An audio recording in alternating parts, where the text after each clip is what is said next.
BBC Radio Surrey. Now, it's 9 minutes to 8. A group of students from Surrey are behind a rather ambitious project to write and produce an independent film. It will be called Flesh and Oil and will be the graduation project for the students at the University for the Creative Arts in Farnham. The story looks at a disease which has threatened humanity. Oh, what an idea!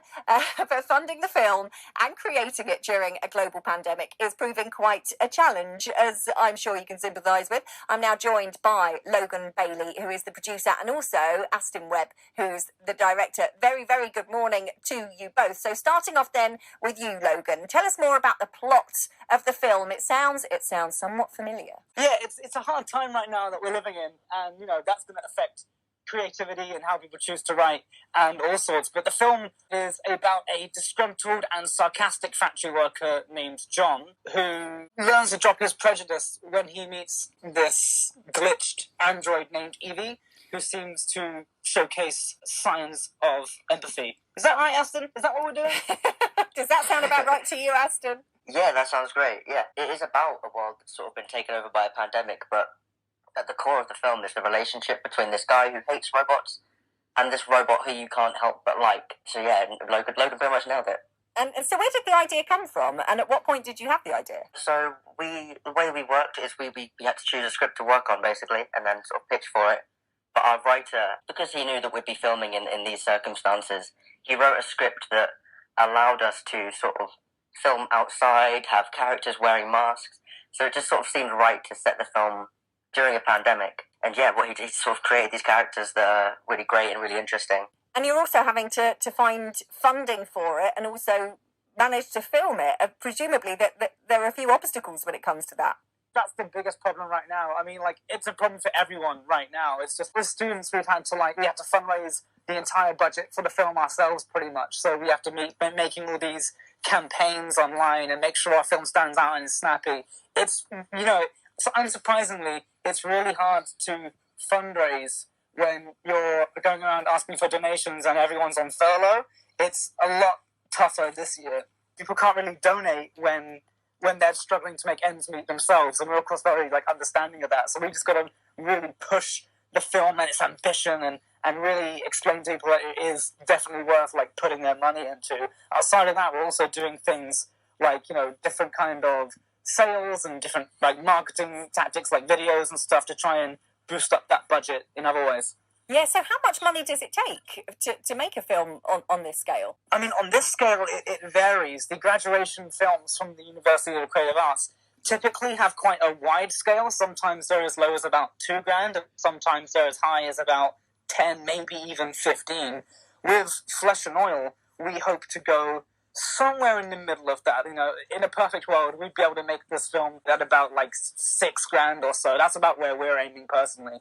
Right. And is there something about it kind of almost in a way forces you to be a bit more creative because of budget constraints? Yeah, quite often with graduation films at our university, we often see students setting up bake sales and doing things on campus. They rent out venues along local pubs and local restaurants to get people involved in something physical, but obviously that's not something we can do now. So we've had to be creative, so we've made a cool little fundraiser teaser video. And yeah, it's just thinking outside the box, and I know we've got people involved in the crew that are putting together ideas. Logan and another crew member of ours have been spending hours brainstorming different ways to try and raise money for this film. Yeah, and so how can people find out more about it, about Flesh and Oil, and perhaps follow your progress and maybe help you if that's something they're inclined to do? We have an Instagram at flesh.and.oil and a Facebook, Flesh and Oil UK. And from there we'll be posting updates, and you can find links to our fundraisers, and we'll be posting regularly to sort of keep people updated on how we're going, how we're doing. Some cool new stuff is coming pretty soon, so yeah, you can follow us there and keep track of how we're doing. And finally, Logan, it's been such a difficult time for all the creative industries. What are your ambitions for the future, and has it kind of changed how you feel about the future in this industry? I mean, for students all over the world in all kinds of fields, we're going to graduate next year, and nobody has any clue what's going to happen, because it's just job searching is near impossible right now. So once we leave university and get into that wide field, a lot of us really don't know what we're going to do, especially if you're specializing in a creative subject like we are with filmmaking, because like the big studios, they're having a hard enough time filming right now as well. I know that like Mission Impossible was shut down like 3 times, hence the epic Tom Cruise run.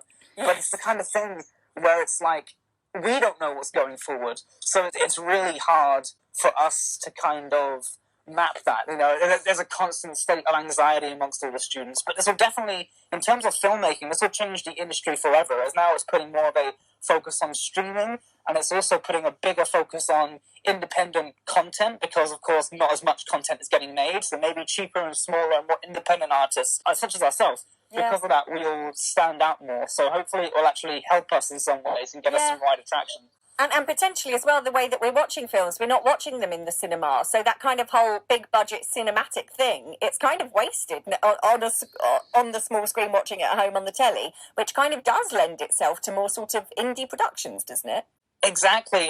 And I think that's going to slowly impact the way audiences look at films and feel about films, because of course you want to see the big, massive blockbusters in the cinemas and the IMAX screens, but if it's going more streaming or more like TV, I think you need something that will engage people on an emotional level and connect to people on an emotional level, which I think is maybe more personal to the viewer. I mean, even with this film, it tackles themes of like empathy and prejudice, technology and classism, but just talking about something like empathy, it connects to me on a level, because I have Asperger's, and I found that really fascinating to kind of look at it under the guise of AI technology. So it's all about finding an in that hits people on a personal level, and then you've got that connection between the product and the audience. That's what really makes it memorable. Yeah, well, it's so good talking to you both. Thank you. And you'll have to come back on and tell us whether the film is a roaring success as well. Thank you to you both, Logan Bailey, producer, and Astyn Webb,